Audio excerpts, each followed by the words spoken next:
What's up, gamers? My name is NGG, and today we are going to be reviewing Spirit of the North for the Nintendo Switch. I received this as a Mother's Day present at the beginning of this year. And I want to talk, on Mother's Day, obviously, of this year. And I want to talk a little bit about this game. Now, I will say that the story is kind of told through what's going on in the game. So like you can see that it looks like a lot of people have passed because you're trying to help like their spirits pass on. You have to collect these staff like things and then like I guess usher the spirits that have frozen to death into the to the next realm, I guess, as it were, or let their spirits free. So the story is not told to you any way other than through gameplay, and there's a lot of things that you can tell might have happened with the scenes that you're seeing, the ways in which you're going. This game is definitely a puzzler kind of game. I would say it's puzzle light. I think I only had to look up 2 puzzles that I had a hard time with, and a lot of those puzzles were kind of platformy puzzles where I was having a hard time with, like, where am I supposed to go? In which direction am I supposed to go? And those were the puzzles I had to look up. Other than that, the game was, with enough trial and error, I was able to get all the puzzly things done on my own. So that was pretty nice experience for me, especially since I am not a puzzly kind of person. Just experiencing the puzzle and the atmosphere. I think what got to me in this game was the atmosphere of the game, where you're in this tundra, this frozen wasteland, and you're following like this fox spirit around and gaining abilities while you're following this fox spirit around, and then your abilities open new paths into different areas, and at one point you find yourself out of your own body, and having to experience things in that way. And so these were like weird characteristics. Now, I will say sometimes I do not get like the deeper meaning of the game, and then I have to look it up, and I'm like, I didn't want to look up anything for this game. So if there was a deeper meaning to this game, like there was one game I played that had like 7 stages of grief and I didn't know.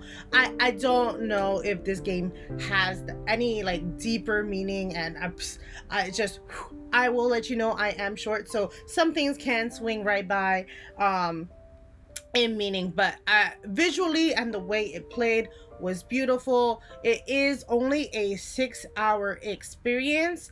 I think, let me see if I'm mistaken, the game used cost 25, so I think a 6-hour experience for 25, that'll be what you have to decide whether it's worth it or not. Might have been longer if I got stuck on the puzzles, but who likes to be stuck on a puzzle for a couple of hours? Not me. Like, I'll give it like a half an hour, and if I'm still stuck, I'm looking that sucker up. So yeah, the game was amazingly beautiful. The end was very pretty.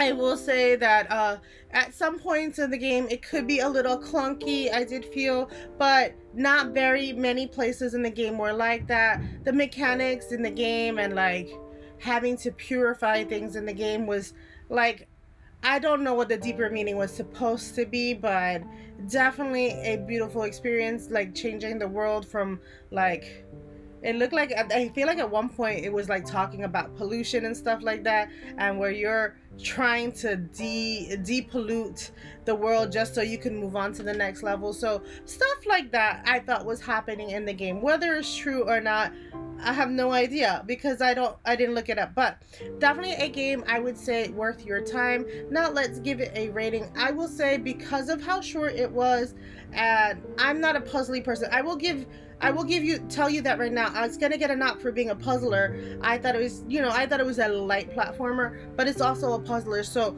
those two things are not my favorite. So if those are your favorite, you'll probably end up giving it a higher score. But I'll say it was a 3. It was not bad. It wasn't the greatest experience I had, but it wasn't a bad experience. I did enjoy what I played of it. Will I go back again and play it? Probably not. Once I beat a game, I'm done with it. But the experience was like, you know, in this world was beautiful. The story that was being told to you, you know, make what you will of the story, but yeah, I think it was a good experience. And I'm neither here nor there. I'm like on either side. I could have taken it or I could have left it, but it was definitely a very pretty, visually pretty game, I think. And since, like I said, since I don't get deeper meanings, I'm pretty sure I it went over my head.